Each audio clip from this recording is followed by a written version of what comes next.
men. The fifth fact, for a man, romance is all about sex. That's just the fact of the matter. Men will do romance, and the only reason they will do it is because they want it to lead to sex. For them, romance and sex go hand in hand. They just don't get the importance of just giving gifts, giving chocolates, giving flowers, unless it's going to be linked to the sexual reward after that. And therefore, there is a perception, and it's relatively true, that men are a little bit unromantic. They're inherently unromantic. They're awkward about romance. However, when men are surveyed about romance, an extremely large percentage of them respond that they would like to be romantic. Well then, if they want to be romantic, why are they so clueless about how to be romantic?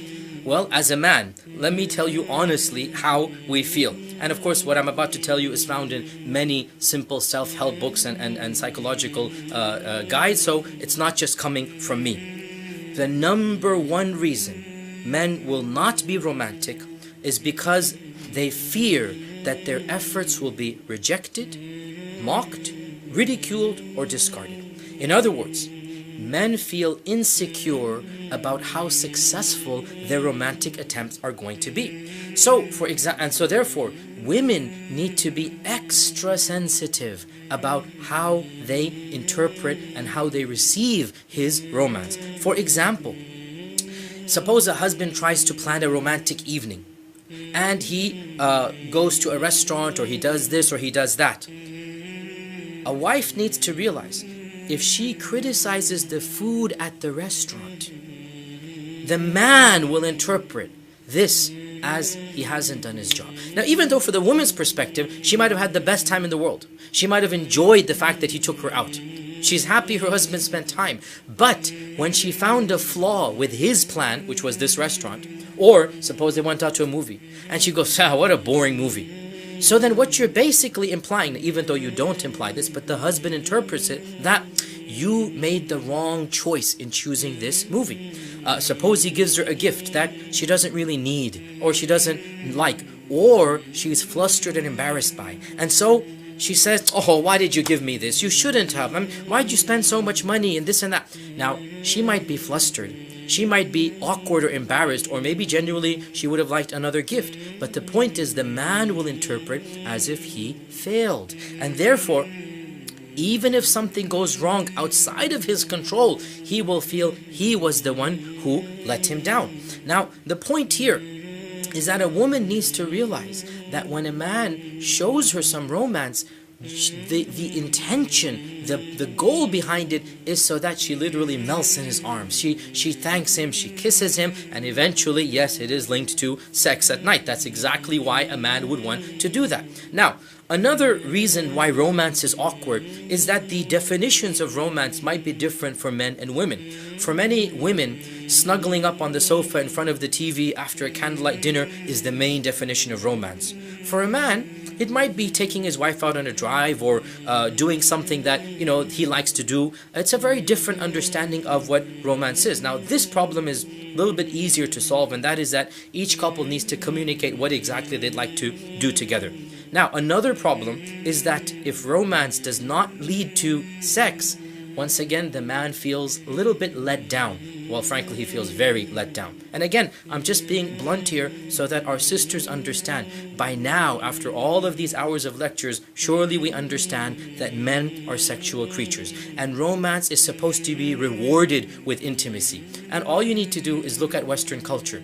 Why do men wine and dine a girl? Well, because they want to sleep with her. Why do men go out on dates and spend money? Well, because they want to basically get her to their apartment. This is the reality of Western culture. And therefore, and that is in the fitrah. And therefore, when a husband does something for his wife, it is the biggest mistake for the wife to criticize that as somehow being inadequate. Sisters, realize, as I said before, men have fragile egos, very fragile. So when he brings you a gift, jump for joy, kiss him, hug him, reward him at night. Even if you didn't particularly like that gift, the fact is, by you saying no or by you criticizing, you have effectively killed romance, and any other attempts are going to be stopped by him.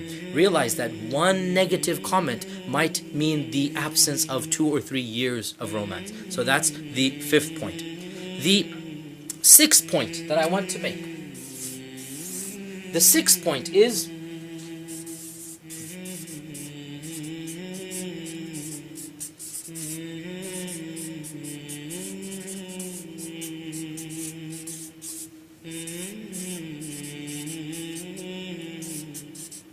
beauty is the attempt to be beautiful. What do I mean by this? Women, I'm going to be very frank here again. Husbands really don't care if their wives' behinds are a little bit bigger than when they got married. But they do care that the wife is attempting to look good. She's wearing perfume, she's wearing makeup, she's looking good. Husbands don't compare their wives to supermodels. They really don't. Husbands are happy with their wives, but they are very irritated and hurt if their wives don't care about their own looks. Sisters, let me tell you, frankly, one of the biggest complaints that I hear from husbands, and one that I also recognize, is that wives seem to spend hours getting ready for a sister's event, for their friends, for going out to a party, for going out to a wedding invitation. But they can't even spend 5 minutes of the day before their husbands come home to make themselves look better. And this is one of the biggest complaints that husbands have, that they don't make the extra effort to want to look beautiful in front of their husbands. And my dear sisters in Islam, the one person in the world who deserves your beauty, who's really supposed to see you completely decked out, is not your girlfriends, it's not the friends at the wedding party, it's your husband. And if you're not going to get ready for him, well then why are you spending time to get ready for anybody else? Women, by and large, don't understand the significance of looking good in front of their husbands. And they actually believe that they have to compete with the images of supermodels. Now it is true, I mentioned in a previous point, that the husbands are bombarded with these images. But let me tell you, as a man, a husband can decompartmentalize. He knows that these images are fake, or he knows that these are of supermodels. He's not comparing his wife's body to that of all of these supermodels. What he wants is his wife to attempt to look good, to put on some makeup, to dress nicely, to comb her hair, to be perfumed. And one of the biggest problems comes that a woman is very insecure about how she looks. And here is where the good news comes, that when a woman attempts to look good, when a woman takes time out, even if it's 5 minutes of her day, to comb her hair, to dress up, to put on some perfume, the husband sees that she cares about her appearance, that she's wanting to look beautiful. In one survey that I read, almost 85% of husbands surveyed said that what mattered was not that their wives looked 10 or 20 years younger, but that they showed they cared enough about their husband's feelings that they attempted to look good. Sisters, frankly, you are overly sensitive about how you look. You're overly critical. Your husband is nowhere near as critical of you as you are. Now, to an extent, it's a little bit healthy to be critical of your own looks, but it is true to say that for most men, what they want to see is their wives attempting to look beautiful, is their wives dressing up. The fact that they attempted to dress up makes them dressed up. The fact that they attempted to be beautiful makes them beautiful. And this is one of the most important and simple points that every single woman needs to realize. This leads us to the 7th and final point.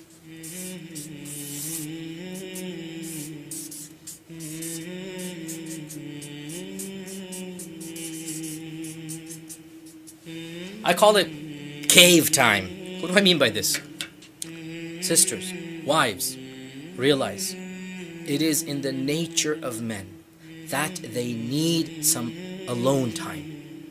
They need to be cut off from everything. They need to, whether it's reading the newspaper or browsing online or reading the news or listening, they need some alone time.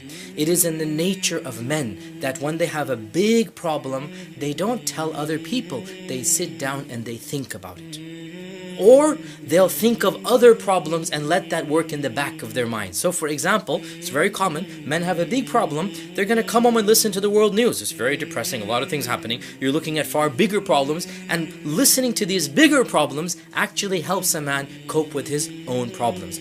Sisters, realize every single husband needs some alone time. It's called cave time. He wants to go into his cave, cut off from everything else around him. So when your husband wants that alone time, wants that cave time, let him go into that cave, but have some time. He needs to realize, of course, he needs to come out as well. Of course, one of the problems is that husbands, when they come out of the cave time, they just want to go to sleep and don't want to spend any family time. Definitely, that's the other extreme. But do realize, men are not as social as women. Men are not as open about their feelings as women. It is a part of being a man to go brood, to go contemplate, to go sit in a quiet corner, and that quiet corner could be in front of the television, it could be in front of the computer, it could be in front of a magazine or book. And therefore, if you have something really important to talk about and you find your husband in his cave, well then, tell him, honey, when are you going to be finished so that we can talk? Now, of course, I mentioned before, husbands need to be fair as well, that if they say 7:30 or 9 o'clock,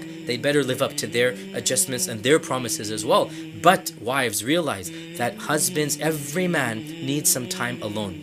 When a man walks away from an argument, when a man goes into his room and the wife is having an argument with him, let's say, that doesn't mean he doesn't care. That's his cave time. You need to understand, for a man, a big problem is solved by quiet space, by thinking it through. This is the way he does it. Whereas for a woman, a big problem is solved by talking about it, by talking with her friends, by repeating the same thing over and over again. And a man doesn't solve things this way. Simply understanding this basic fact of male psychology will help going a long way in giving him some free space and allowing him to be who he is. And of course, no doubt, when we talk about the men, we'll say men as well need to understand that this cave time cannot eat up their family time. There's a time for this and a time for that. These are the 7 primary points that I want every single Muslimah to know about men, so that inshaAllah ta'ala it will help them in their relationships. Jazakumullahu khairan. Wassalamu alaikum wa rahmatullahi wa barakatuh.